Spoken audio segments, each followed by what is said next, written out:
پرانے زمانے کی بات ہے جب گاؤں کی گلیوں میں مٹی کی سوندھی خوشبو بسی رہتی تھی اور لوگ شام کے وقت مٹی کی چوپال پر بیٹھ کر ٹھنڈی ہوا میں گفتگو کیا کرتے تھے۔ انہی دنوں ایک چھوٹا سا گاؤں آباد تھا۔ غربت وہاں تھی مگر لوگ پاک دل اور محبت کرنے والے تھے۔ اسی گاؤں کے ایک کونے میں گھاس پھونس اور مٹی سے بنا ایک جھونپڑا تھا۔ یہ جھونپڑا سلیم لکڑہارے کا مسکن تھا۔ سلیم کا چہرہ دھوپ سے جھلسا ہوا، جسم سخت محنت سے تھکا ہوا مگر دل صاف اور زبان پر ہمیشہ الحمدللہ جاری رہتی۔ وہ روز جنگل سے لکڑیاں کاٹ کر لاتا اور انہیں بیچ کر اپنا اور اپنے گھر کا پیٹ پالتا۔ سلیم کی پہلی بیوی زرینہ گاؤں کی سب سے عزت دار عورت مانی جاتی تھی۔ وہ بہت خوبصورت تو نہ تھی مگر صبر کرنے والی تھی۔ مگر تقدیر عجیب کھیل کھیلتی ہے۔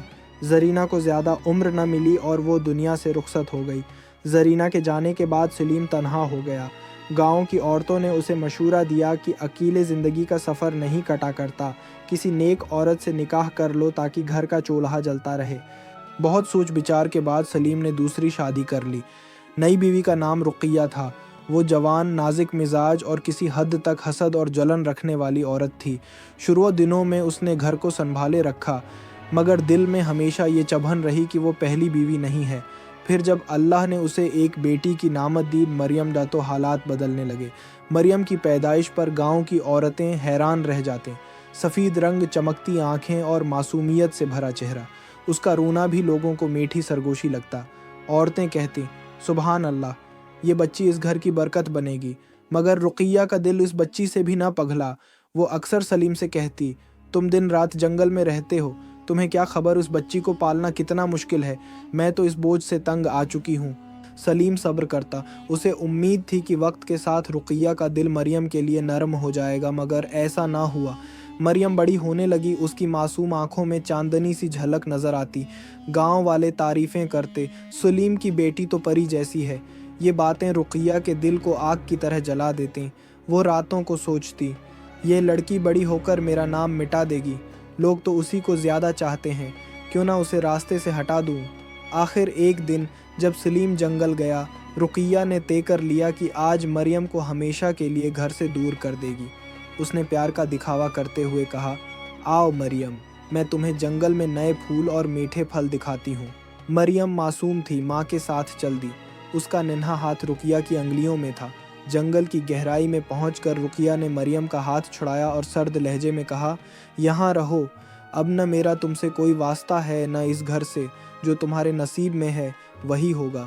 مریم روتی رہی، ماں کے پاؤں پکڑنے کی کوشش کی مگر رقیہ نے جھٹکا دیا اور گاؤں لوٹ گئی۔ چھوٹی مریم گھنے جنگل میں اکیلی رہ گئی۔ آنسو بہہ رہے تھے، دل ڈر سے لرز رہا تھا۔ وہ بار بار کہہ رہی تھی یا اللہ، میں کس کے سہارے رہوں گی۔ دن ڈھلنے لگا، اندھیرا بڑھنے لگا۔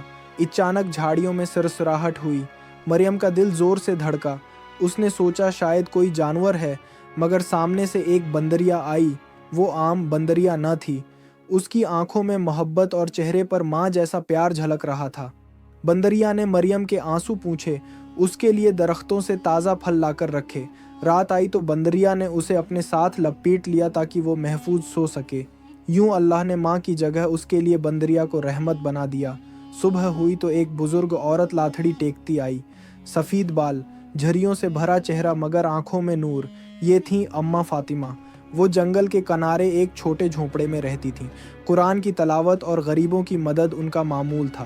مریم کی حالت دیکھ کر ان کی آنکھوں میں آنسو آ گئے۔ انہوں نے مریم کو اپنی بیٹی بنا لیا، کہا اب تو میری بیٹی ہے، میں تجھے قرآن پڑھاؤں گی، تہذیب سکھاؤں گی اور یہ بندریا تیری ساتھی رہے گی۔ یوں مریم کی نئی زندگی شروع ہوئی۔ معصومیت سے جوانی تک وہ فاطمہ اماں کی تربیت میں پروان چڑھی۔ قرآن کی تلاوت اس کی صبح کا آغاز بن گئی۔ فاطمہ اماں اکثر کہتے بیٹی، دنیا کا سب سے بڑا سہارا صرف اللہ ہے، سچائی اور صبر سے بڑھ کر کوئی ہتھیار نہیں۔ وقت گزرتا گیا، مریم جوان ہوئی۔ اس کے چہرے پر نور اور آنکھوں میں حیا جھلکتی مگر دل میں ماں کے چھوڑ جانے کا زخم باقی تھا۔ بندریا اور اس کے بچے اس کے ہمسفر تھے، کبھی کھیلتے، کبھی پھل لاتے، کبھی اس کی گود میں سر رکھ کر سو جاتے۔ ایک دن اماں فاطمہ کو گاؤں سے باہر جانا پڑا۔ انہوں نے مریم سے کہا بیٹی ڈرنا مت، اللہ ہر جگہ تیرا محافظ ہے۔ مریم اکیلی رہ گئی۔ ایک دن کھانا بندریا کے بچوں نے بگاڑ دیا۔